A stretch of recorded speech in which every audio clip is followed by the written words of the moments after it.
George, and I'm doing a bit of a different film today. I figured that there's so many beginners out there that are pretty much overwhelmed by the amount of information that the internet and books and magazines and all media provides for aquascaping. I just wanted to give my input and kind of clarify a few things that might make a beginner's aquascaping journey a bit more accessible, a bit simpler to understand. With that in mind, I created actually a Facebook post for the Aquascaper Facebook page. Some of you may know it. I'll leave a link in the description. I wrote Aquascaping 101, it's called, and I just thought I'd do a video on it. There's a few really good points that I thought I could talk to you guys about, my YouTube audience. Love you guys, you know, a real sense of community, and I thought, why just keep it on Facebook? Let's tell you guys about it as well. So I'm just going to flick onto it right now. I won't read it verbatim, I'll just go through each point. There's 8 simple steps to aquascaping, which I thought, and the first one was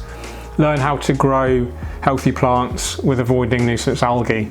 So hopefully you guys have seen some of my videos already, and you know the importance of planting heavily and healthily, and the more healthy plants we have, the less chance of algae we get. So that's a real kind of basic beginning into aquascaping. Before you start getting into the creativeness and the fancy, you know, kind of artwork, etc., get back to basics, learn how to grow plants, learn how to grow them healthily without algae.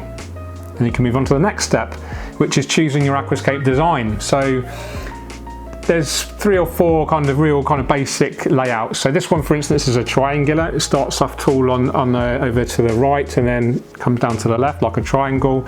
You have a convex, which is like a mound or an island composition, and you have concave, which is like a U shape. And you can kind of have a flat composition, and then there's like conceptual layouts, which is like a mixture of all of those, and there's some crazy tunnel-like things and caves and stuff like this. When it comes to thinking about what aquascape you're going to create, I think it's a really good idea to copy a scape that you love, because you know that you love it, and if you can replicate it, you know that you're going to enjoy it. And by copying it, you're going to learn some fundamentals, you're going to be encouraged, and then, you know, with a bit of practice and, you know, as you move forward with the hobby, then perhaps you can start using your own creativity to create something that's unique to you. So that's just something I'll throw out there. No harm in copying someone else's aquascape. Select your planting. So make sure the plants are appropriate for your setup. So if you've only got low lighting, no CO2 injection, a plain gravel or sand, then you're going to have to stick to easy plants. So do consider that. Higher levels of light, higher CO2 levels, higher nutrient levels, higher circulation, you can grow any plant you like. But with that there's more maintenance. So there's always kind of, you know, swings and roundabouts, we say in the UK. I don't know if you guys have heard of this phrase.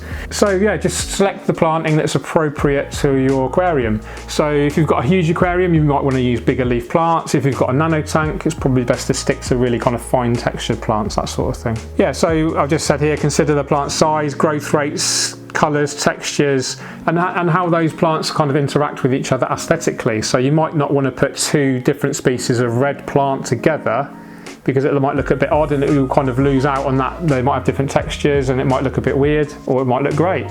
But just consider these things, you know, consider putting, you know, maybe a bright green with a bright red to get that contrast. Some people don't like contrast, they like to keep everything kind of harmonious. So there's different kind of styles, different flavours, and as you practice, which I'll talk about in a minute, you'll kind of understand your own taste and how you can use that to create your own kind of style of aquascape. Okay, this is a big one. Maintain and maintain. So I talk about maintenance all the time in my videos, and that's because it's an essential part of aquascaping, and you're only going to succeed in keeping an aquascape healthy long term by maintaining it. So you've seen some of my videos where I've lapsed on the maintenance and then I've been punished with algae, etc. But if you keep on top of the maintenance, then you can keep an aquascape looking really lovely in the long term, and you can just enjoy it rather than looking at it and thinking, oh no, I need to maintain that. So little and often, definitely better than corrective maintenance. Yeah, so I was saying focus on good CO2 management and circulation. If you are using CO2, make sure the levels are appropriate, make sure that CO2 is getting all around the tank to feed all of the plants equally. What can happen if you have lots of CO2 but it's only hitting a certain amount of plants, those are going to be thriving, and then the plants at the other end where there's no CO2 are all going to be dying off, and you'll be wondering, you know, why are these plants doing so well and those aren't? It's probably due to circulation levels. And also touched on the importance of doing stuff, higher levels of maintenance earlier on in the aquascape's life. So algae is super likely to punish you in the first sort of 4, 5, 6 weeks. That's why we do really big, frequent water changes in those early stages, which helps to prevent algae. Focus on really healthy plant growth, lots of plant growth, put loads of fast growers in there from the start. That's going to give the plants the edge over the algae and hopefully prevent the algae. Real kind of quick analogy, if you think of the aquarium as like a battleground always going on between the algae and the plants, the more you look after the plants, the healthier those plants are, and the more plants you have, the less likely you're going to get algae. Be patient.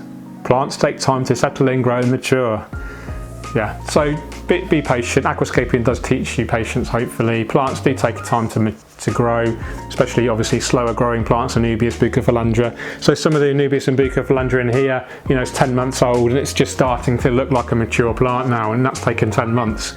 Other plants, especially stem plants, will put on, you know, 2 centimetres, an inch of growth a day, if not more, depending on the species and depending on the setup. And that's kind of why you don't see many stem plants in a lot of my aquascapes, is because they are so high maintenance. Practice, this is really important. So if you really want to become a good aquascaper, then just practice. You know, as soon as you've grown in a layout and it's looking really good, you know, strip it down and start again, if that's what you want to do. If you want to become a prolific aquascaper, you need to create more and more aquascapes. And so it's a good idea to maybe have more than one aquarium. You know, I have 3 or 4 running right now, and that gives me more opportunity to try new things out, more material for you guys, etc. And yeah, if you can afford it and if you have the time, then I'll definitely recommend having more than one aquarium, because the scope for creativity, trying out new products, new plants, etc. is just so much more, rather than having just the one tank. Have fun. Definitely, aquascaping should be fun. Any hobby should be fun. If it stops being fun, then there's no point in doing it. Part of the fun for me is reaching out to you guys and spreading the love of aquascaping all around the world. You know, my core mission is to promote aquascaping, and you know, YouTube is one of the best ways for me to do that. To know that those people I'm hopefully reaching out to are becoming influenced in a positive way by aquascaping, enriching their lives, is a huge honour for me to kind of fulfil that mission. It's amazing. So I'll end there. Have fun, guys, with it. You know, keep on scaping, as I always say. Just a quick off the hoof video. I'm not scripted at all. I just thought I'd jump on camera while the camera was set up for another project I'm doing, and give you guys a back to basics guide into aquascaping. I hope you liked it. Let me know in the comments if you did, if it was useful, and if there's any kind of elements of the video you want me to focus on more. If there's any kind of thing I mentioned that you think, oh, I'd like to know more about that, then let me know in the comments, and I'll do my best to create more of these type of videos. If that's something you want to see, let me know. Okay guys, I'm going to sign off there. Thanks for watching. You take care. Keep on scaping. Cheerio.